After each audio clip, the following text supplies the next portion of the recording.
Ils sont malmenés, démodés et construits, avant même que la plupart des soldats d'aujourd'hui ne soient nés. Ce sont les armes de pacotille que l'Ukraine utilise dans sa guerre contre la Russie. Des rejets américains, des restes de la guerre froide et des antiquités militaires de l'ère Reagan. Pourtant, ces soi-disant déchets aident à détruire l'armée moderne de la Russie. Comment est-ce même possible? Comment ces armes démodées aident-elles l'Ukraine dans son combat et humilient-elles l'une des plus grandes forces militaires du monde? Examinons pourquoi l'Amérique remet ce qui ressemble à de la ferraille et comment elle humilie la Russie en Ukraine. Tout d'abord, ce soi-disant déchet est du matériel militaire excédentaire dont les États-Unis n'ont plus besoin. Une partie de ce stock, obsolète et invendable, est entreposée depuis des décennies car sa destruction sécurisée serait trop onéreuse. La mise au rebut d'un véhicule blindé peut coûter des dizaines de milliers de dollars en main-d'œuvre, élimination de matières dangereuses et transport. Une partie date de la guerre du Vietnam ou a été utilisée dans le Golfe, en Irak ou en Afghanistan. Le Pentagone a vu une opportunité d'économiser des millions en le recyclant et en le donnant à l'Ukraine dans sa lutte contre la Russie. Et le premier véhicule à sortir de la malle de guerre oubliée de l'Amérique, l'un des véhicules blindés les plus anciens et les plus aguerris de l'histoire des États-Unis, le Han-113, a été surnommé un bus de champ de bataille. Introduit en 1960, il a été déployé pour la première fois par les troupes américaines au Vietnam. Depuis, il a participé à presque tous les grands conflits américains, dont la guerre du Golfe, l'Irak et l'Afghanistan. Il ressemble à une boîte à chaussures en acier, plate et sans fioritures. Ce véhicule blindé de transport de troupes a été conçu pour transporter l'infanterie sous le feu et résister. Les États-Unis avaient un peu plus de 6000 de ces véhicules en stock, prenant la poussière dans des dépôts jusqu'au début de la guerre en Ukraine. Les États-Unis ont ensuite donné une seconde vie à environ 900 de ces véhicules, en les repeignant et en les envoyant aux forces ukrainiennes par rail et par mer. Le Han-113 est utilisé pour sa robustesse, sa simplicité et son faible coût. Il ne nécessite pas de tableau de bord numérique ou d'électronique complexe. Les mécaniciens ukrainiens peuvent réparer les tanks avec un chalumeau, une clé, et des pièces récupérées sur de vieux tracteurs, si nécessaire au combat. Ces véhicules blindés permettent d'envoyer rapidement des troupes vers les lignes russes, de déployer des équipes anti-chars, ou d'évacuer l'infanterie ukrainienne blessée. Sur le front, les véhicules de l'époque du Vietnam gagnent du terrain face aux forces dites d'élite de la Russie. Le M113 peut déplacer des troupes, mais son cousin, le M106 porteur de mortiers, déplace de la puissance de feu. Basé sur le même châssis, le 1106 échange des sièges d'infanterie pour un énorme système de mortiers de 107 mm, conçu pour tirer des obus explosifs depuis un abri. C'est un autre vétéran de la guerre froide que les États-Unis ont autrefois mis au rebut, et qui roule maintenant à travers l'Ukraine avec une seconde vie et un sérieux coup de poing. Une variante du Han-113 a été spécifiquement construite pour transporter un mortier de 107 mm ou de 4,2 pouces dans le combat. Développé dans les années 1960, le 156 a été conçu pour suivre les unités d'infanterie et fournir un soutien de feu indirect rapide depuis une position couverte. Les États-Unis ont retiré la plupart des M106 dans les années 80, beaucoup étant conservés en stock ou transférés à des alliés. Plusieurs ont été donnés à l'Ukraine par des tiers. Sur place, les Ukrainiens se sont vite adaptés. Ils ont créé des équipes de mortiers mobiles qui se déplacent, tirent et disparaissent rapidement avant que la Russie ne puisse riposter. Cet exemple montre comment une plateforme technologique simple mais efficace d'autrefois retrouve une seconde vie sur le front, et prouve qu'un porte-mortier à chenilles Sachemont de la guerre froide peut toujours être efficace. Quand il s'agit de déchets utilisés, le transport n'est que le début. Même d'anciennes armes, comme le M109 Howitzer, aussi appelé Paladin, sont utilisées contre la Russie. Ce n'est pas seulement un ancien soutien d'incendie, c'est un canon de la guerre froide sur des chenilles, renaissant pour combattre une guerre moderne. Ce Howitzer soutient l'infanterie, dégage la voie et supprime l'artillerie russe. Il fait taire les tranchées avant qu'une seule botte ukrainienne ne touche le sol. Initialement déployé en 1963, ce howitzer automoteur de 155 mm est une relique de la guerre froide, mais qui est toujours en service actif aux États-Unis. Aujourd'hui, les États-Unis ont envoyé plus d'une douzaine de chars en Ukraine, principalement des variantes A5 plus anciennes, dans le cadre de l'aide militaire. Ces bêtes y peuvent tirer 6 obus par minute, chaque obus pesant plus de 100 livres. Cela suffit pour détruire les bunkers russes, faire exploser les tranchées et stopper les avancées blindées. Et ce qui rend le 1109 si puissant n'est pas seulement sa puissance de feu, c'est sa mobilité. Les équipages ukrainiens peuvent tirer, se déplacer et recharger avant que les Russes ne puissent localiser leur position. Les tactiques de tir et de mouvement ont été cruciales pour échapper aux drones lancés russes meurtriers et aux tirs de contre-batterie. Encore une fois, de vieux débris battant la nouvelle technologie, tout comme le Howitzer M101. Petit et vieux, mais sa puissance ne doit pas être sous-estimée. Cette pièce d'artillerie tractée a été introduite en 1941 lors de la Seconde Guerre mondiale. Le canon de campagne léger standard est antérieur à la guerre froide. Il a été utilisé sur les plages de Normandie, dans les jungles du Vietnam, et même, des décennies plus tard, en Irak et en Afghanistan. Retirés du service de première ligne par les États-Unis dans les années 1980, des centaines sont restés en stock ou ont été transmises à des alliés, servant d'actifs de secours. Quand l'Ukraine a manqué d'artillerie, l'Amérique et ses alliés ont ouvert leur stock. La Lituanie, les États-Unis et d'autres pays ont fourni des M101 à l'Ukraine pour accroître sa puissance de feu.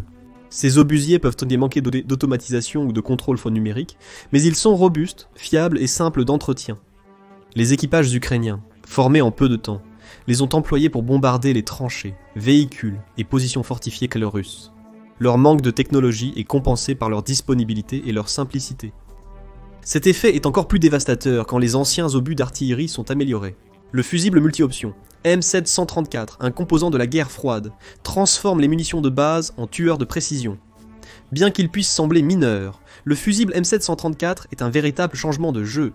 Ce fusible d'artillerie multi-option conçu dans les années 80 peut être programmé pour détonner de différentes manières, à l'impact, en éclatement aérien, juste au-dessus de la cible après un court délai ou par proximité. Son adaptabilité est un atout pour l'artillerie moderne, surtout quand la précision est cruciale. Son intégration dans l'arsenal d'artillerie de l'Ukraine souligne une emphase stratégique sur la maximisation de l'impact de chaque tir. En novembre 2024, les États-Unis ont fourni à l'Ukraine une quantité substantielle de munitions d'artillerie pour soutenir sa défense contre l'agression russe. Selon les données provenant du département de la défense des États-Unis, les États-Unis d'Amérique ont livré plus de 3 155 000 obus d'artillerie AMA, plus de 800 105 obus de 105 mm et environ 400 152 obus de 152 mm.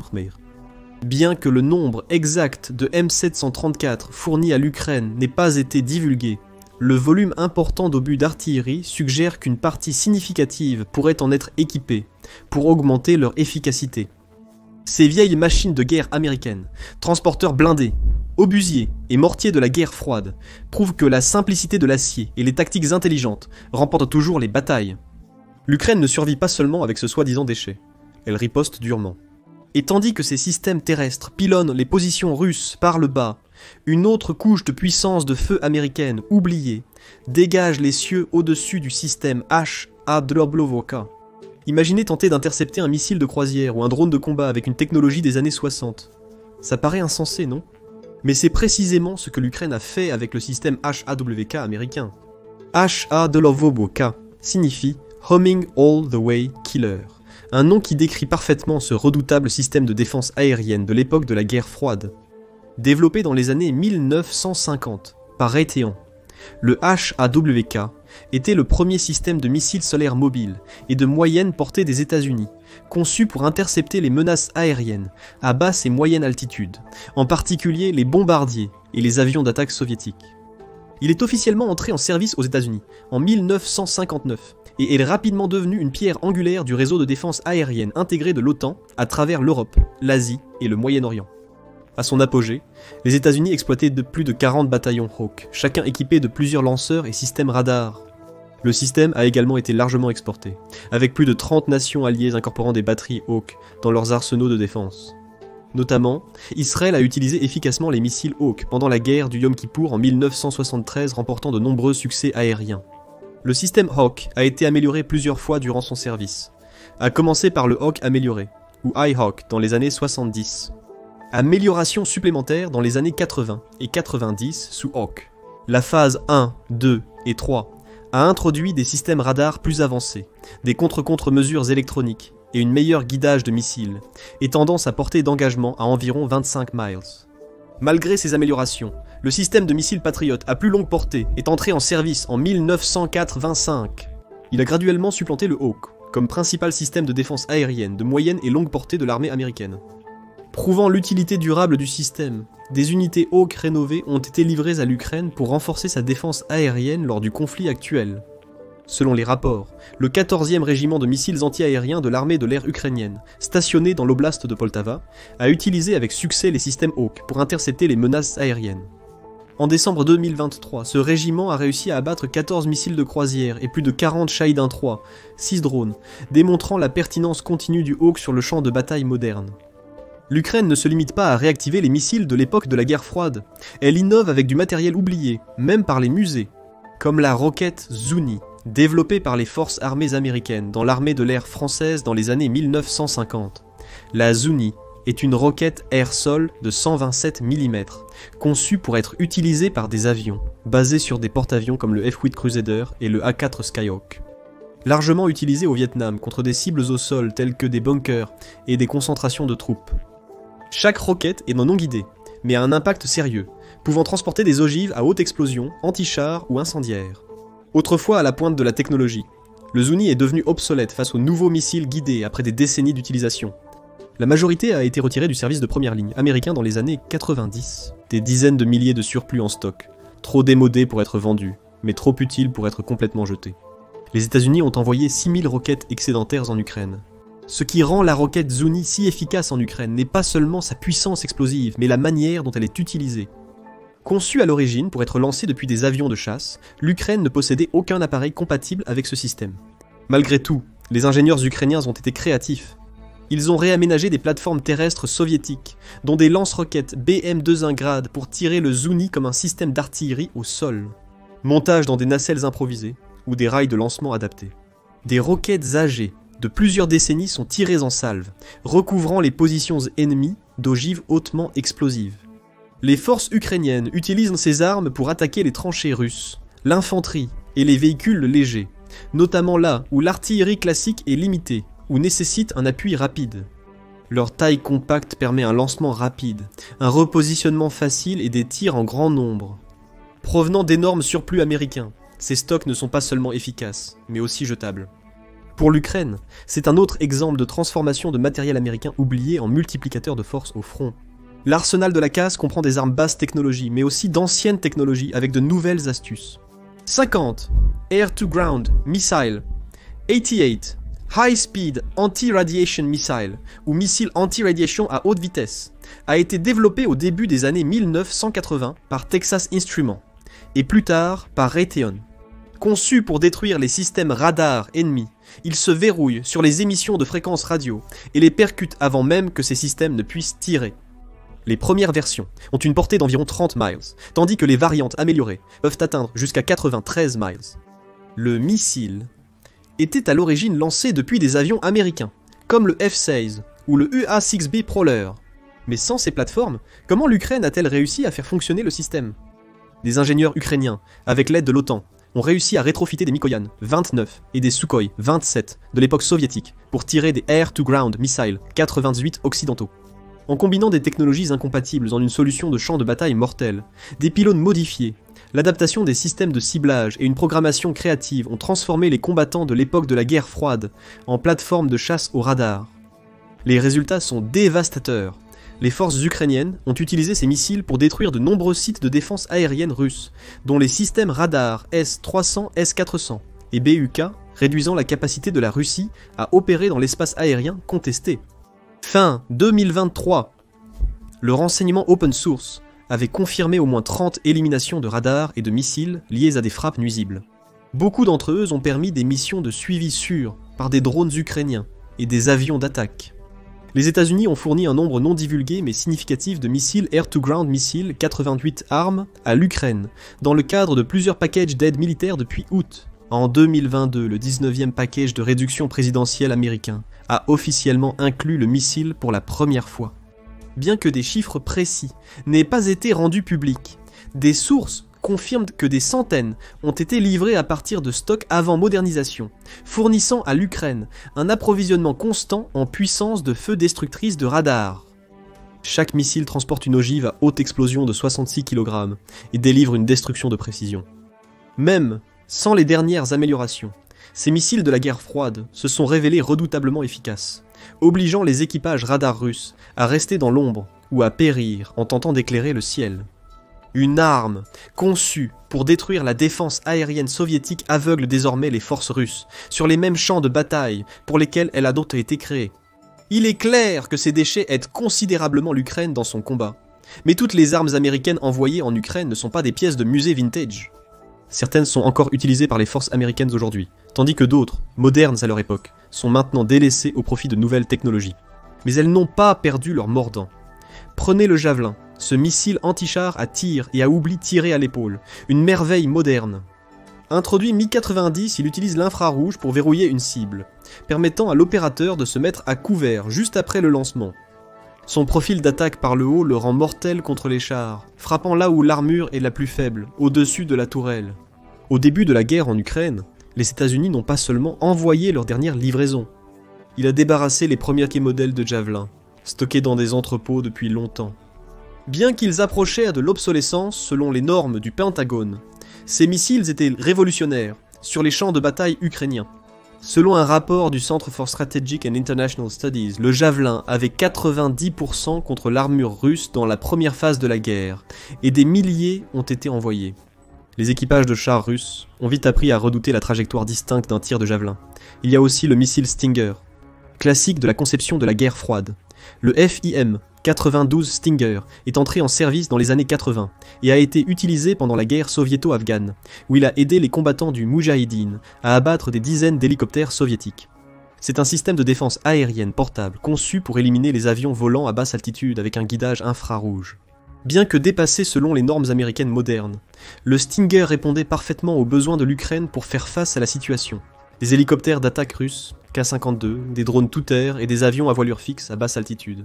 Peu après l'invasion russe, les troupes ukrainiennes utilisaient des Stingers pour réduire l'efficacité des avions russes en les forçant à voler plus haut. D'ici mi-2023, les États-Unis avaient envoyé plus de 2000 Javelins et 800 systèmes Stinger en Ukraine. Et comme ça, une arme conçue à l'époque de Reagan changeait à nouveau le cours de la guerre. Dans les deux cas, les États-Unis pouvaient simplement envoyer leur surplus de vieux missiles, têtes de guerre et systèmes hérités, sans avoir à en construire de nouveaux. Et ce n'est pas seulement les États-Unis qui font cela. À travers l'OTAN et au-delà, les pays expédient des fournitures inutilisées vers l'Est.